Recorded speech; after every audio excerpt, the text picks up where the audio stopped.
Okay, well, welcome to the first ever Leadership Launchpad's Pick and Mix Podcast Plus. This is the kind of the extra value because it's just not me rabbiting on about a launchpad. We've got some experts coming along. So as you can see already, we have the lovely Sam Gibbs here with us, and you won't be surprised that I've got a PowerPoint to kind of structure this. So now that you've seen our beautiful faces, I will crack on and get that started. So here we go. Welcome as I said before to today's kind of episode, and we got Sam Gibbs, who's the Director of Education for the Greater Manchester Education Trust, and she will introduce herself a little bit more in a moment. So the first thing we're going to get into is that idea of kind of, so what does that mean, Sam? What is a Director of Education? What do you do? It's a good question, Chris. It's one I ask myself every single day. Um, so I work for GMET, as you said, and we've got four secondary schools, all in the Greater Manchester education area. The Greater Manchester area, sorry. The clue is in the title. And I essentially oversee the quality of education, so professional development for teachers and classroom-facing support staff, and the curriculum. So just a small job. So day to day, it's very varied, much like your role. Spend a lot of time talking to teachers in classrooms, designing, delivering CPD, a lot of time in meetings, talking about strategy, all of those things, and a fair amount of time getting out and about, talking to other trusts and people as well, to try and work out how we can do things even better. Amazing. So I guess you obviously had a history in education before that, but so why did you want to get into this role? Um, I think I fell into it accidentally, rather than setting out on a path. I mean, when we started in education, multi-academy trusts weren't even a thing, were they? No. So how I've ended up here, goodness only knows. I spent 12 years teaching, full-time classroom teaching English in different schools around the West Yorkshire area. Came out of the classroom for a little bit. I think we'll talk a little bit about that later. And spent some time working for a big teacher training and CPD delivery organisation, which just gave me a much broader, wider perspective on education. And then I got to the point where I just wanted to get back into schools, getting a bit itchy, and sort of fell into this job via one of the schools that I'd been working with as part of that role. And the role sort of emerged, but it's a very different role 4 years later than it was when I started. I think that's sort of the nature of where we are in the trust system, that the roles sort of have to grow and develop with the need. So yeah, that's where I find myself. But I love it. Nice. It's my dream job. There we go. That's the nice thing to be able to say, isn't it? Yeah. And I Yeah. guess some people who are watching this won't be kind of at that level yet, but might aspire to get into a sort of trust role or even a role like yours. So Mm. how might somebody, if they were going to prepare for such a role, what could they start doing? Yeah, I mean, as I said, I'm probably not the voice of wisdom on this, given the way that I came into it. Although, sort of saying that, Chris, because we work together on a network of people in similar roles to ours. Yeah. Falling into it seems to be more common Yeah. than planning a trajectory into it. I would say for me, I guess what sets me apart now from when I left the classroom 4 or 5 years ago, where I would not have been ready for a role like this, is that I was just so lucky when I worked outside of the classroom for those few years to have the opportunity to work with schools across the country, doing sort of training delivery, working with senior leadership teams, and just to develop that broader perspective in education. Now, that's not necessarily replicable, but certainly connecting and collaborating with people in other schools and other organisations is definitely is reading, researching, learning. For a classroom teacher thinking about how to do that, it might just feel like that's a luxury. And I'll caveat all that by saying I had the time in that role to do that. That was literally my job, kind of engaging with research and collaboration. But yeah, just really sort of increasing the breadth of understanding and perspective of the broader education system. I think that you need in a role like this. That's great, isn't it? And I think, put the two things together, that idea of falling into roles, but those opportunities don't exist if you don't have the network to create the opportunities. And I Correct. remember kind of being quite tentative about like reaching out and connecting with people for fear of them not wanting to connect, or Yeah. me not having anything useful to say, or that sort of thing. And none of that was ever true. Everybody welcomed me and said that's great and all that stuff. And so yeah, that's really interesting. Yeah, I Well, think the imposter syndrome's real, isn't it? oh, Around for that? And sure. and I think we've sort of got a responsibility now, people like you and me that have been able to find those networks and that Yeah, support to hold up the ladder for others. And I yeah, know yeah. you, like me, try to do that as often as possible, Absolutely. make Yeah. that space more welcoming, rather than what it has been, which is dominated by some big, very loud voices for quite a long Yeah. time. I think we need to make that space more inclusive. Yeah, and we'll share our kind of socials, connections at the end, and if any of you listening want to kind of reach out and get connected into our networks, then please do. Yeah. So the plan for the podcast is we're going to punctuate it with a few different things, which Sam's had kind of the chance to choose actually beforehand, because I want this podcast to be a little bit different. I want it to be a bit of a mixture of learning about kind of leadership theory, but also more than that, really learning about the leaders that we see kind of around, like Sam, and potentially a little bit of stuff that you might not know about her if you don't kind of connect in that way. And so the first thing we're going to talk about is this thing called a fast friends question. And I tripped over this in a book by Charles Duhigg called Super Communicators. And there's some research done back in the days about how quickly can you get people to connect. And one of the things they found was asking questions that increase in their kind of sensitivity makes people connect. And so I sent Sam a series of different questions that she could choose from, and we're going to punctuate 3 of these as we go through. And the first question that she chose was this one. If you could wake up tomorrow having gained any one quality or ability, what would it be? And what was your thinking on that then, Sam? What's your answer? So I really admire people that are storytellers, publicly, in terms of speaking publicly, but also personally as well.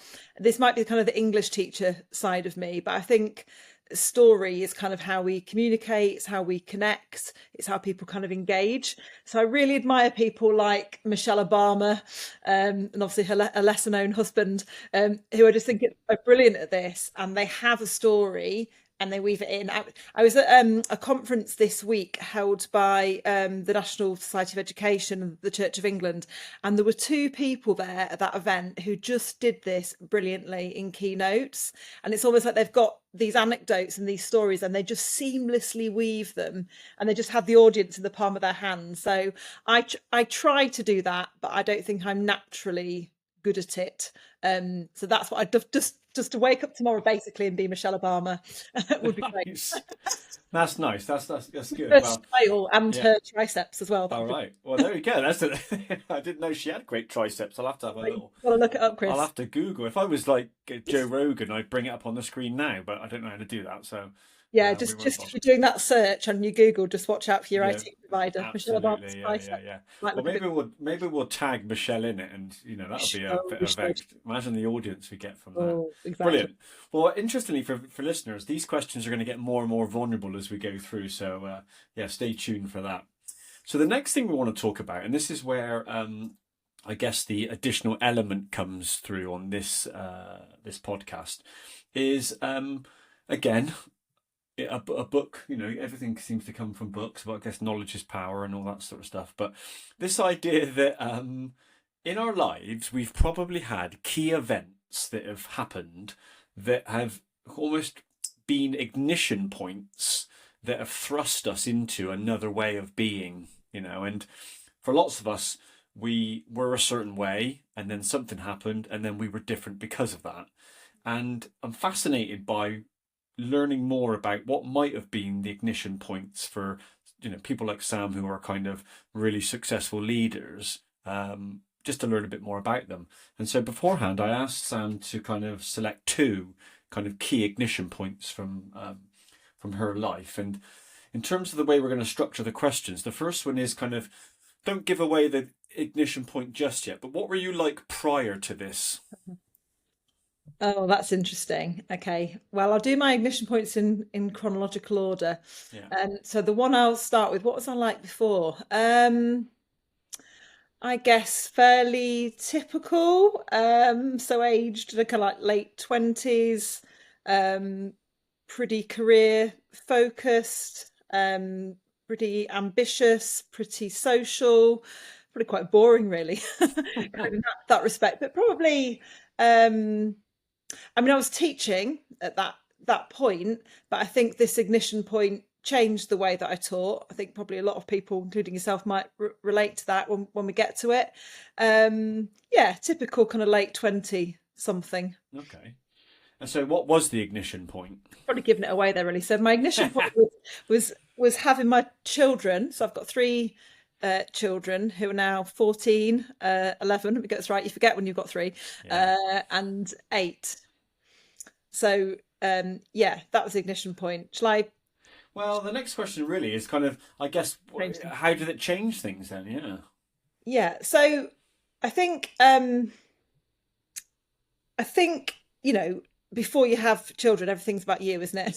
Yeah. And sort of your life. And people say to you, "Oh, you have kids, and it will change everything." And you, "Oh, yeah, yeah," you don't really kind of believe it, but it does. In I guess there's sort of lots of ways, but sort of professionally, I think, and I don't mean this to sound, because I think it's annoying for teachers that have chosen or haven't had children to hear people say you become a different teacher when you have them. But and it may not be the same for everybody, but for me, it did change the way that I was as a teacher.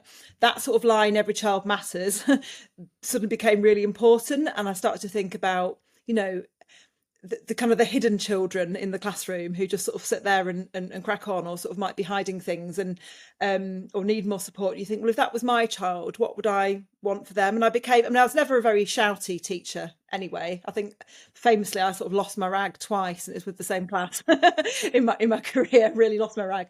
But I just became more acutely aware of that need to relate and to connect with young people in a way that I'd not really sort of thought about as much before. I think professionally, I became aware that I needed to set an example to my children in terms of work and what I saw as success.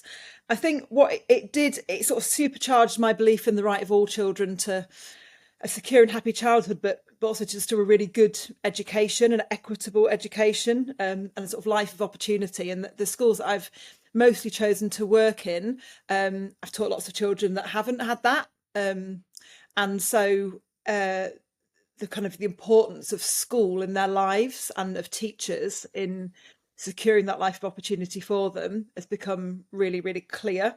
And then I think as well, and then this will link to my second one, I experienced kind of as a female with children and young family, lots of limiting beliefs from leaders. So one of the first things my head of department said to me at the time when I was expecting my first child was, "Oh, don't worry, Sam, we don't expect you to do, half the stuff you're doing before. Kind of just relax." And I kind of thought, God, like no one says that to men, do they? I mean, maybe they do. Maybe that's an over assumption, but I think mostly they don't. I that did super boost me because I've never been very good at being told what to do. Don't let my boss listen to this. Obviously, I'll do whatever he says all the time. But it did super boost me to, I guess, try and prove him wrong. Yeah.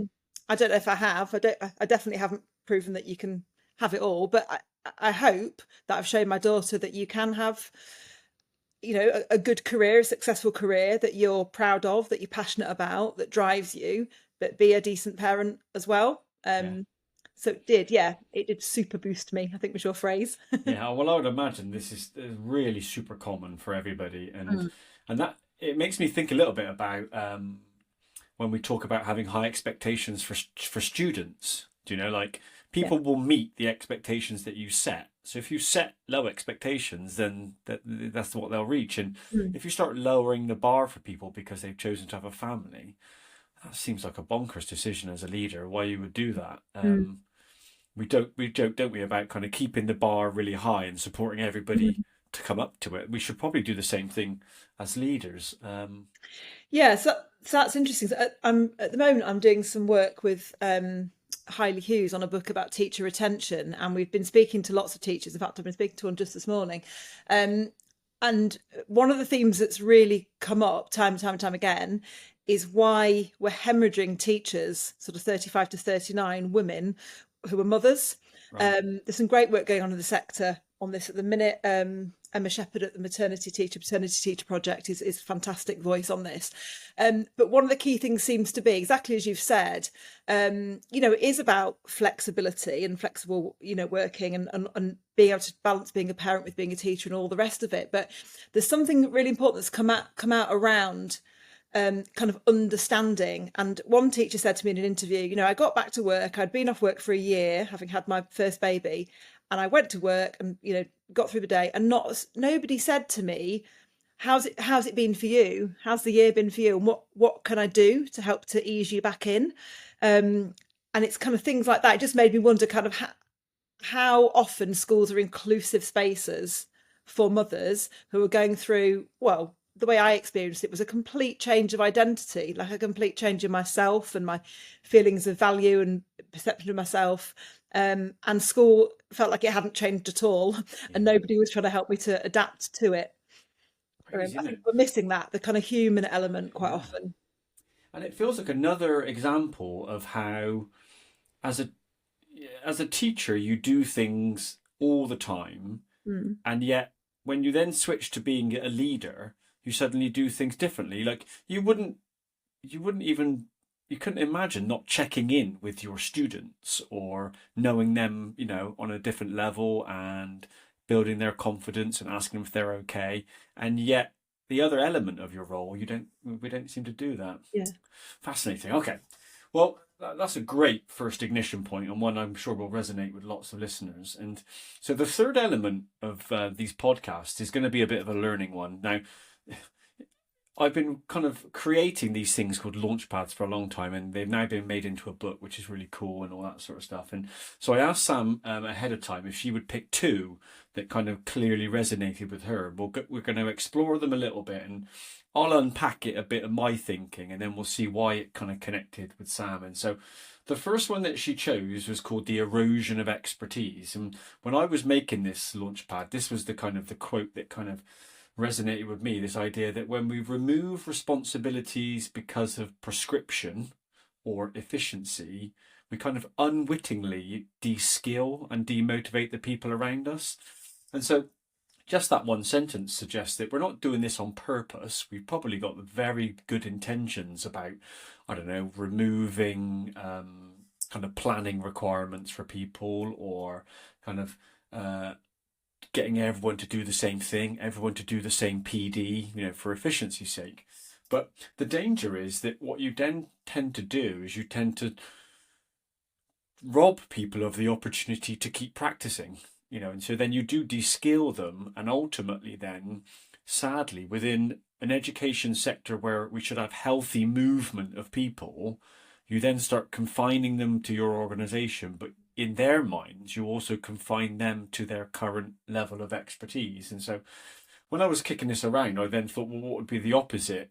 And I remember listening to Sir David Carter once talk about how the very best leaders develop people so that they can leave. And I was like, what? That is, why would you want to do that? And he said, and as we know, he's big into sector-wide development, that you're doing this to help some students bigger than just in your school, really. So when I was kicking it around a bit more, I kind of came up with these as ideas, that often we remove decision making, to try and help people, when of course that's not what we're doing. Decreasing accountability, limiting their professional development, restricting collaboration, and then that idea of kind of constantly giving people feedback without ever asking them to self-assess robs them of the ability to self-assess, and kind of creates this dependency thing where, again, if you asked a member of staff, what do you want to get better at? They'd say, I don't know, you tell me. And that's a really weird kind of place to be in. So the second part of the Launchpad focuses on this idea that, what we should be doing really is growing the people within our organizations and helping them to get promoted within, of course. And the trust system works well in that, the opportunities are magnified by having more schools, but also to see people not as your property forever, and that actually promote, growing them enough that they go and have an impact somewhere else, is just as kind of valuable. And so this idea of, where you can, minimizing standardization, so you're asking people to think, asking people to make, judicious decisions and stuff like that. Promoting agency, creating this feeling that they can have an impact on their lives. Delegating effectively. I mean, we won't go into this today, but there's a whole launchpad on how that can be done badly. This idea of cognitive diversity, I think, is something that a lot of leaders struggle with, because it's quite vulnerable to say it's okay to think different than me, and that's good, and I value that. And then we talked earlier, Sam was talking about not really being recognised when she came back and stuff like that. Again, it would be mindless of us to not recognise and reward our students, and yet I would imagine we do a lot less of that with our staff. And then, for everyone who's listening, I'm sure you can probably remember the last time you got a really simple email from someone above you just saying, "Oh, well done on what you did last week." Even those tiny little things, marbles in the jar, as Brene Brown would say. To finish off that launchpad, I kind of was thinking about some of the the warning signs, I suppose. And we got to be careful, obviously, as Sam suggested, we're losing lots of staff, and you can imagine that the loss of skill is a lot easier to do than to regain it. Once you've lost the ability to do something, it's much harder to get it back. This idea that potentially, it's contagious, because once you start losing expertise, you then can't look for it, and so on and so on. You may have a kind of cascading effect, as it says there. And then one of the other things, which I think, obviously my doctorate's in kind of self-efficacy and confidence, this idea that once we start to lose our skills and our knowledge, we secretly start losing our confidence, which makes us withdraw and all those sorts of things. So there's a bit of a kind of blurb for me, but why did that resonate with you, Sam? Yeah, I mean, I was really drawn to this one, because it really links to the kind of the book project that I've been doing on teacher retention, but it links to my own experience as well. I just think at the moment we're talking so much, rightly, aren't we, about teacher workload. I know in our trust, we've been the last sort of year, 18 months, looking at our workload charter and involving staff in discussions about how we can almost like codify the things we need to do to try to make their workload easier. There's loads of stuff going on kind of nationally about it at government level. All of this is absolutely brilliant. But I think we need to be careful that the things that we do for efficiency and to help people manage their workload don't accidentally kind of de-skill and demotivate them. I particularly think we're seeing this around the curriculum. And one of the things that's happened kind of at the same time is the Ofsted framework changed and required a deeper, broader focus on the curriculum. And I think by and large, that was a good thing. It's certainly better than the framework that came before, where it didn't really seem to matter all that much. And it was more about what teachers were doing in individual lessons. That was a good move, but it did create huge workload. A lot of that, I think, was driven by accountability and people's fear of that, or the consequences of that. But I do think we create some of that work ourselves as well. And we've got to kind of own that. There were things, for example, that I saw, sending staff on a half-day training session for how to write an intent statement, that kind of nonsense that creates workload. But then I think some of the things, and it required a lot of staff. In a lot of schools, it was a case of kind of, we need to rip up the curriculum and start again and look at it through that lens. And then at the same time, I think that people saw opportunities to try and offer initiatives, solutions, suggestions as how people could do that more efficiently. So we've seen a big move towards bought-in curricula, organisations setting themselves up around that purpose, probably the increase of consultancy around curriculum and that kind of thing. All this is really expensive for schools, but you can see why they're drawn to it, because it offers us a quick solution. At the same time, I think we then need to ask the question, um, to what extent were teachers involved in that? I mean, when I learnt to teach a billion years ago, there was no curriculum in the school I was in as such. It was essentially me sat there every night looking on tests, looking on Teach It, going, what worksheet shall I use tomorrow? Now, Yeah. we've shifted on a million miles away from that, thank goodness. I think I've been teaching for about a year before somebody even showed me what a scheme of work was. And nobody ever, I think, sat me down and told me how to sequence learning and kind of all the rest of it. So we've really moved forward.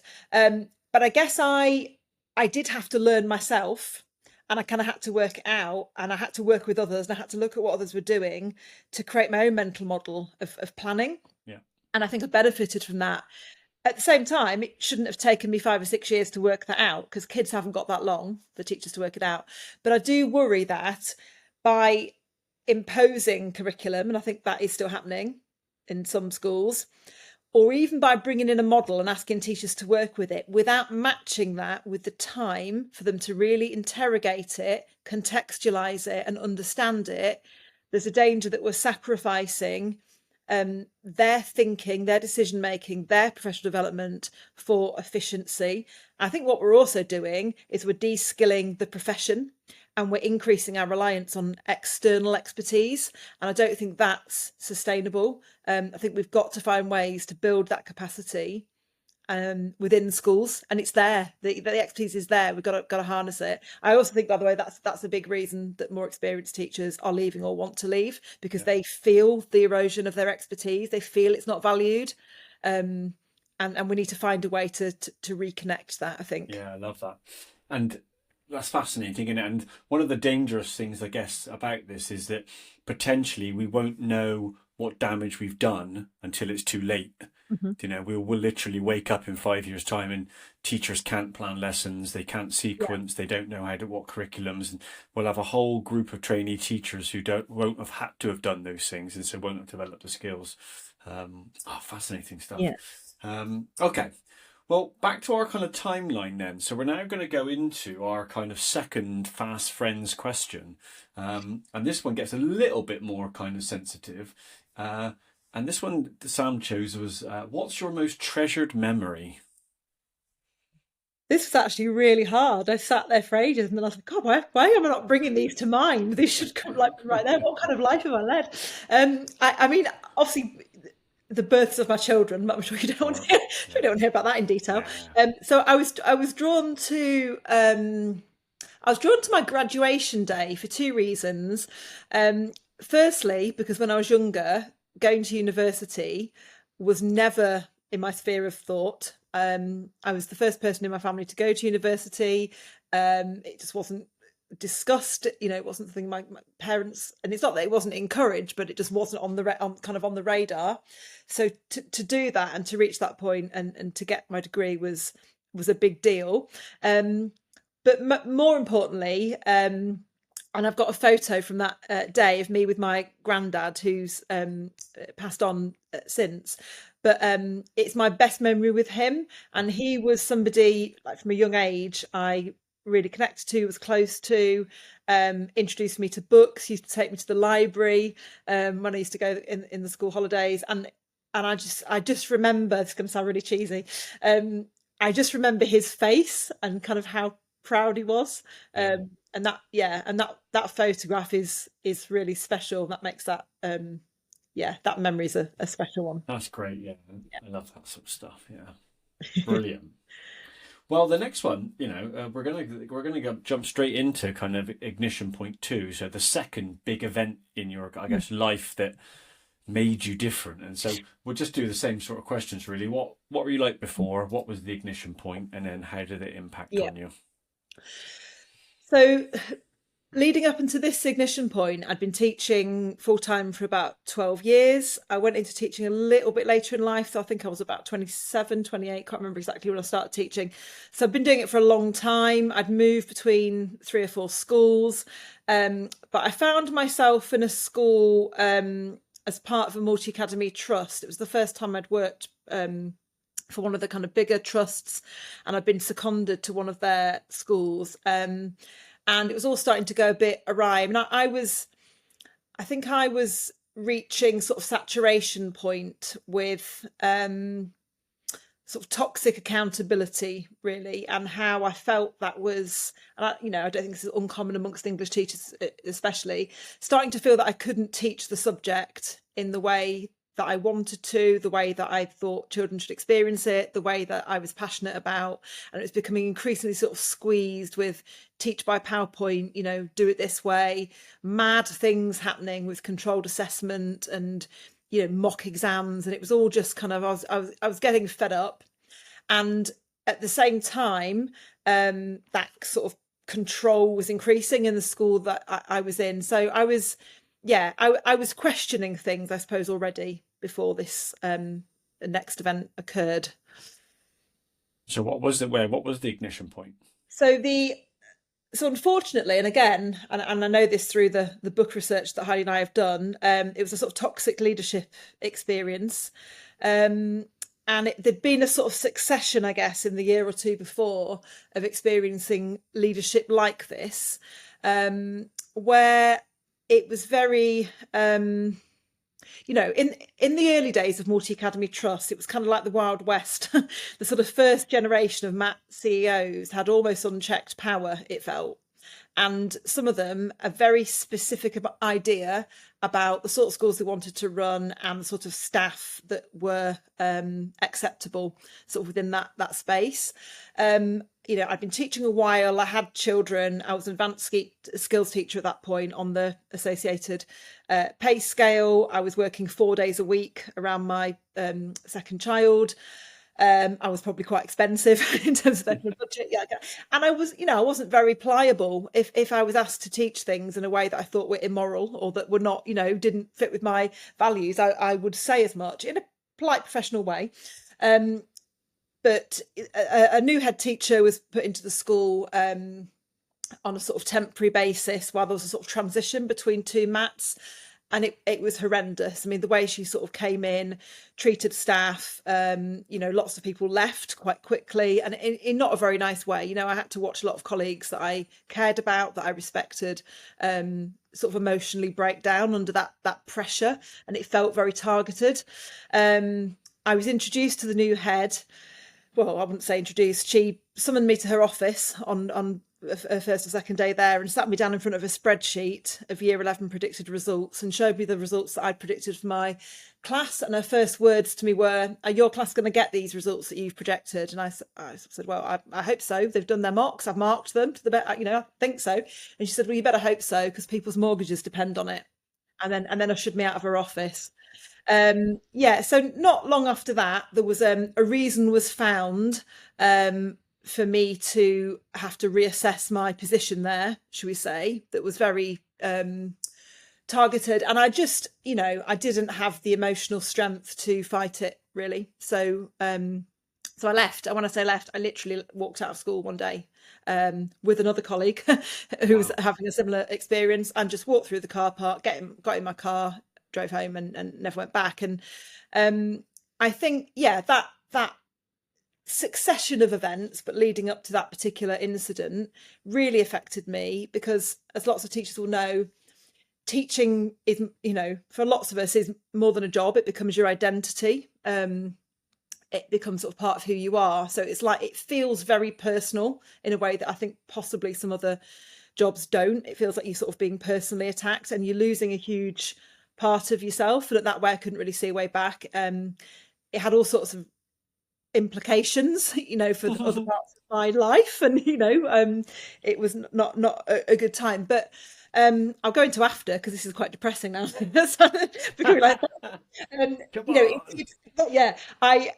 I left the classroom, went to work for a teacher training organisation, and had an amazing time, and was led by a fabulous female leader who completely restored my faith in leadership, who showed me how you could lead authentically, with humility, how you could grow people, how you could trust them to do their job with what is it Mary Myatt calls it, sort of low threat, high challenge sort of leadership style. Got to work with loads of schools, loads of great school leaders, completely changed my view, from thinking this was just how it is now to actually it isn't how it has to be. There are ways that you can do this differently. And I've I've tried to carry a lot of those lessons back into schools with me and use it positively. It's completely shaped my view of how I think teachers should be treated, about anybody working in school should be treated. It's given me an empathy for their position, which I think I wouldn't have had to the same extent had I not been through that myself. I have a very strong sense of teachers' value, and I have a very strong sense that they deserve agency in their work and to be professionalized. And it literally, that is the lens I bring to my job every day. I try and see it through the eyes of me at my lowest point. If I present this to staff or suggest this to staff or try to introduce this initiative, how would that me have heard it and interpreted it? I'm really lucky that I work for a trust with great leaders who see it in the way that I do. Two of our values are care and respect, and that means something to all of us. It really means something to me that's how we treat each other. So hopefully I've been able to use something which was pretty awful to hopefully positive effect, and will continue to do so. Love it. And fascinating that there's a bit of a link between the two ignition points, in that you became a better teacher because of the students, and you became a better leader because of that experience as well, which is fascinating. And it's great to I think it's important, again, as teachers, we've told and we recognise, don't we, that the way we treat our students can have a literally life-changing impact on them. But as leaders, the way we treat our staff can have a life-changing impact. And so I don't think we should underestimate the power that we have in just everyday comments and ways that we approach situations. And, God, that's really interesting. So the next part of the kind of the puzzle is this second launch pad. And so similar to the first one, I asked Sam to pick two, and this was the second one that she picked. And so again, I'll kind of briefly outline it, and then we'll ask Sam why it was so important to her. And this one was about collaboration. And I think my sense when I was making this was that for some people, it's not an afterthought, but it's not their first thought. They think that do this, and then if we get a bit of collaboration, then that'll be nice. And I was trying to shift my thinking, and actually, if we started with this as a kind of, this is what we should aim for to begin with. And so this idea of seeking out opportunities to work with others, it shouldn't just be the cherry on the top. It should literally be like a cultural norm. And I know in the trust I work in, I suppose trusts by their very nature, are built around this idea of collaboration. But we certainly, our first thought is, how can I help someone else? How can I get someone to help me? And, Sam and a colleague of ours, Tracy, who we run the kind of trust CPD network nationally, we talk about being a good neighbour.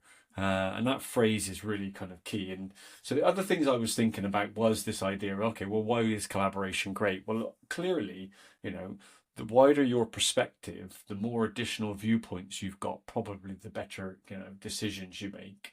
There's something about efficiency, about combining resources, which is nice. There's definitely something about this idea of expertise. And I think I had to go through a bit of a journey on this about not feeling like I was always in competition with people.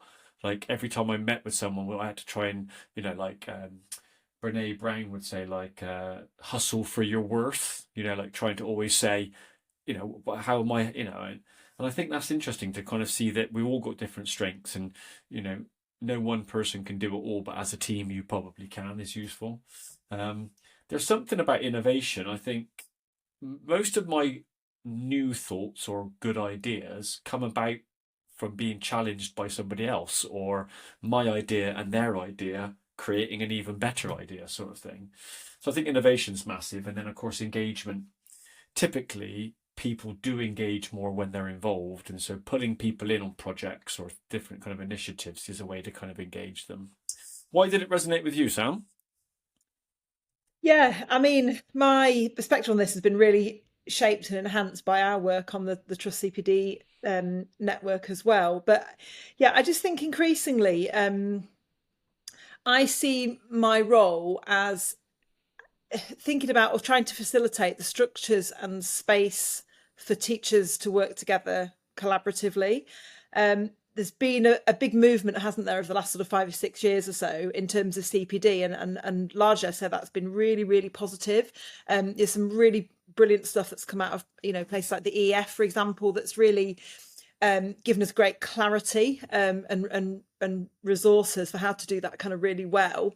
There's been the cognitive science movement and associated learning like around that. I think we're at a place now where we need to kind of cement that and think about CPD slightly differently, in the sense of that learning doesn't just have to be somebody standing at the front of the school hall telling you stuff and then off you go, and then checking that you're doing it in a learning walk over the next kind of few weeks. But this idea of kind of collective intelligence, I find increasingly interesting. Nice. Yeah. And and it links to kind of what I've said earlier today, I suppose, well, but I really do believe strongly that expertise is in schools, that we have it, that we don't usually need to outsource it, and we can harness it and we can mobilize it. But we need to create the space for teachers to be able to do that. And I think, and I guess it links to the other launchpad, but I just wonder how much day to day teachers are given space to actually think. I mean, it's easy to forget when you're not teaching full time anymore, like we're not, how crazy that day is. Bonkers. 5 or 6 lesson day. There's nothing like it. The exhaustion I've never experienced since in any work that I've done. And I think it is the emotional exhaustion. It's kind of the intellectual exhaustion. Yeah. Your brain is just fried. I think sometimes we then ask teachers at the end of that day to come together and think and listen to CPD. And it's probably kind of the worst time. But thinking is, it's not just about CPD and engaging in that learning. It's actually being able to collaborate and be involved in decision making within a school. And again, I worry about how much is done to teachers now and how little voice or agency they have often within that. We have done some work recently with Apple, which has been brilliant, around sort of crafting our vision and our North Star of the trust and all this kind of thing, which has been great. But one of the key things I've really remembered from the work with them is Steve Jobs' idea of the rock tumbler. Okay. And he it's basically this idea, so you get people together to collaborate, and it's like putting rocks into a tumbler where they're all jagged and sharp, but by rocking them around in the tumbler they all end up polished. And so it's a sort of analogy for ideas and the way that ideas are shaped when you bring people together. But of course, in order for that to happen, everybody has to have a rock and everybody has to have their time, and every rock has to be tumbled. Yeah. But it's the rubbing up of the rocks against each other which make the ideas better. And sometimes I sit in meetings, the ones that aren't so successful, and I think, what rocks have we actually tumbled today? Yeah. Like, we made our ideas better by being together. And it's that's made me think, I think often it's not the case in lots of meetings. Yeah. It's one person's idea or one person's view, and what they're doing is seeking validation for it.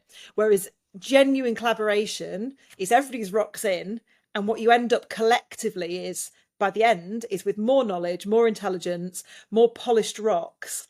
Everybody goes away. But I think what I've started thinking about more recently is how you have to really craft that experience. Like, that's not going to happen by accident. You've got to define the culture. So if everyone's going to have a rock, you've got to have that as a clear expectation, and that's not even the right word, a clear sort of, underpinning mechanism of the meeting, that everyone is going to have a voice. Yeah. And humans don't naturally fall into that pattern. There will always be people that speak louder, that speak more. So that's got to be really nurtured. There's got to be trust. There's got to be psychological safety. You've got to kind of gather people in ways that enable that. I think I've told you recently, Chris, a book that's really influenced me, that was recommended to me by somebody that I've been working with. It's called The Art of Gathering. And it's about, when we bring people together, are we thinking about crafting the emotional experience and the way we want people to feel, as much as we're thinking about what we want them to, just tasks we want them to do in that meeting. Yeah. And I think if we can really craft the gathering and we can tumble the rocks, that for me is like amazing collaboration underpinned by your values. I've made that sound obviously super easy. I love it. It's hard. It's right. Really... we need to stop the podcast on that statement. Yeah, that I've peaked now. I don't know. I'm also in my head thinking, right, there's two more launch pads for the next book, right? Tumbling rocks and Yeah. Yeah, fascinating. And I think the thing that came through clearly then is that this all, whether as a leader you believe in collaboration, and I'm sure most people do, don't make it empty words. Do you know what I mean? You have actually got to purposefully create the space for this to happen and the culture for it to happen well. Fascinating. Okay. Well, we have come to almost the end of the podcast, and so we've got one last kind of fast friends question, which by design should be the most vulnerable one.